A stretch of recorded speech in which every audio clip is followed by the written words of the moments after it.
Hey everyone, Jess here, Matter of Crafts. I wanted to share with you guys my very first make for the Bleeding Art Challenge blog. Yay, I'm so very excited to share with you guys. I'm sharing this via YouTube because I neglected to take like process photos and all that stuff. I just got in the groove of creating this piece. It's a double-sided piece, and I didn't take photos. So I wanted to do a little tutorial on YouTube. I'm telling you guys, how I made it. This is a double-sided wooden um, frame piece. I'm assuming like pictures were supposed to go on it. I bought it at Hobby Lobby during Christmas time last year. I got it half off. So I wasn't sure what I was even going to do with it. I just liked the wooden piece so much that I just went ahead and bought it, and finally I was able to make something with it. It's my very first design team project for them, and I'm super excited to share this with you guys. I really hope you enjoy it too. Um, I'm going to go ahead and just start off with the first thing I did was paint it with white gesso. It's the very first thing I did. And then I used my own crackle paste. I did not, I have some folk art crackle paste, but I wanted to show you my own.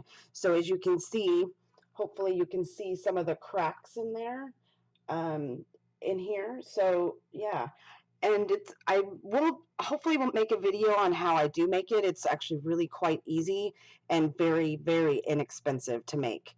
And then once I put on the crackle paste and it dried, because it does take some time for crackle paste to dry, I would say a good hour or so, depending upon how much of it you used. And so, yeah, it took me a little while for it to dry.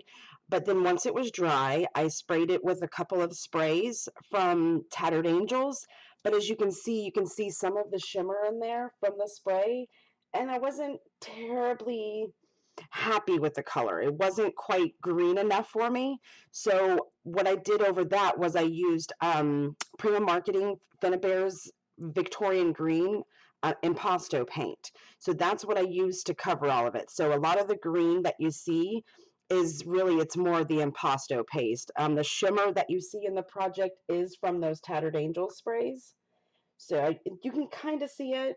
I will have some up close photos and everything, so you'll probably be able to see that shimmer a little better. Um, but to start off with, I did that, and then I just started adding my elements little bit by little bit. The background is the paste by Finnebare Prima Marketing. Is the yellow rust paste. So that's what I used for the background with the Creative Embellishments wall stencil. So that's how that was created. And then once I was done with that, I used, I wanted some splatter. You know me, I love splattering like black and white. So I used the Tim Holtz Picket Fence splatter or paint. And as you can see, I wasn't real happy with those splatters. The splatters they kind of fanned out more than I wanted them to. You can see they're larger, and I really am not into that look. It's a little, I don't know. I like the spots to be a little smaller and a little spot on. So after that, I added some white gesso splatters, and you can see them. They're a little bit smaller on the window there. You can see those splatters a little better. And that's more the splatter I am accustomed to and that I enjoy seeing on my projects. So that's where that is. The windows are from Creative Embellishments, the chipboard here, which I did emboss with some Seth Apter's, I think it was Honeybee. The no, it's called beeswax. That's what it's called. So you can barely see it, but I wanted the windows to kind of still remain brown, but I wanted them to gloss and shine a little bit. As you can kind of see in the photo, they do shine a little bit here. And then once the paste dried, I just started adding all my elements, little bit by little bit, one element at a time. The little posts that you see are from Hobby Lobby.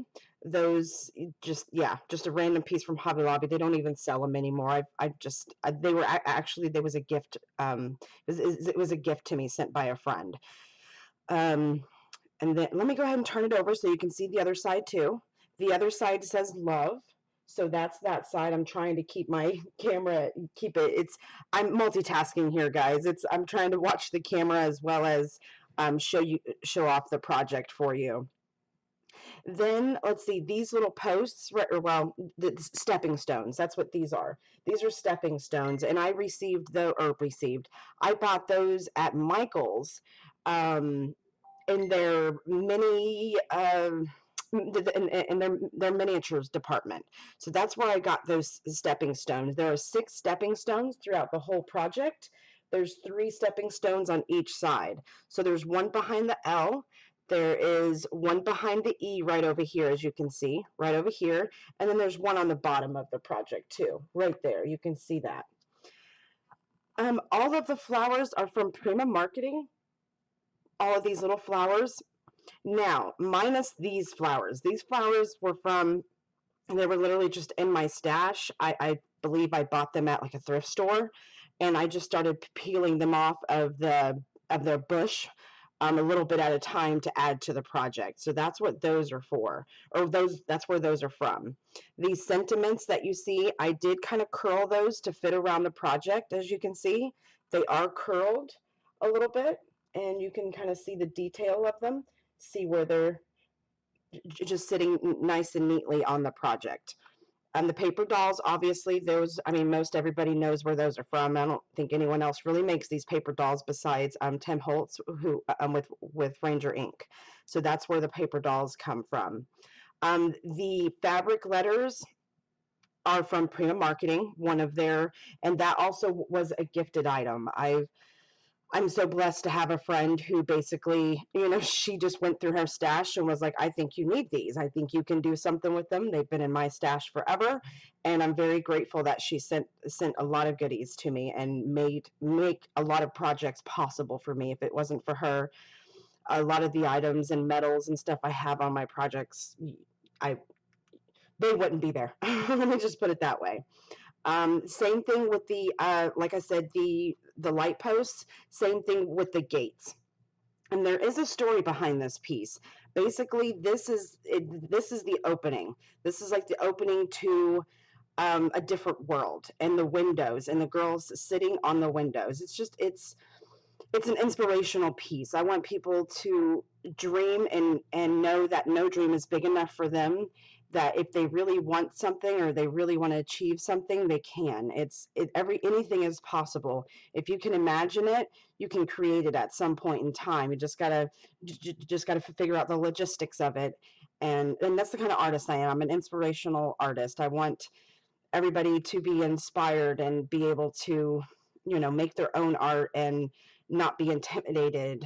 Because there have been many a times I was looking around the craft world silently for years and watching people and seeing what to do and what not to do and how to do it and what to get and what not to get, because crafting is a multimedia industry. I mean, you can do so much with one thing, and I finally found my love for mixed media, and I'm so grateful that for all the artists who have inspired me. And I'm very grateful for Kathy Fraley, who invited me to join the Bleeding Art design team. I'm seriously honored. Thank you so much for thinking of me. I do very much appreciate it. So I'm starting to cry. I'm going to stop. So yeah, that is the idea behind the piece. And then all the little tiny prills that you see here, you can kind of see them I'm trying to keep the light there for you guys so you can see what's going on here. There are tiny little prills like on the flowers. You can kind of see, let me unfocus it here. You can see the little prills on the flowers there, which are the Prima Marketing. They say micro beads, copper, but these are not micro beads. I'm not so sure why they named them micro beads still, but they're prills. If you look them up online or anything, you're going to find them by looking up prills. That's, at least in my experience, that's how I found them. I've looked up micro beads and I can't find these. I find the little beads like with the holes in them. So I'm just like, okay, well, what are these guys? And that's how they pop up. It's PRILLS. And that was the finishing thing that I did to finish the piece, was add these little prills all over the project. And this is my this is my inspiration, my first project. I really hope you guys like it, and I apologize that I neglected to take process photos of this, but I really hope that this, by my talking to you, um, allows you to kind of get the full picture of what it took to make these. The frame here is also from Prima Marketing. It's one of their, I think it's called hardware. Their hardware. So, and that was also gifted to me. I have a I'm very grateful for a friend who has sent me a lot of really nice things, and thank you so much. You know who you are. I'm not gonna say your name, but you know that I appreciate you and love you very much. Thank you so so much, lady, for everything. So I hope you guys enjoyed this. I hope I explained it pretty well. If you have any questions or anything like that, please feel free to leave me a comment in the comment box. I'm more than happy to answer questions about it or let you know what this or that is. I will try to have the products listed below in the description box. But again, some of these products aren't available anymore, so that has been one of my problems with linking products to you guys. I can't find them anymore, so but I will try my best, and I will at least let you know what the item is and who it came from. At least it just probably some of it will not have a link though. So thank you very much, guys, for looking at the tutorial, and please do stop by the blog and leave us a little love there. We love hearing from you guys. We really enjoy your comments, and it makes us feel good about what we do, and it just makes us feel good. Thank you so much, guys, for coming along and joining me on this little crafting journey. I know it is much different than what I normally do. So again, I really appreciate your time and appreciate your lovely comments. I love hearing from you. Thank you very much, guys. Have a great day.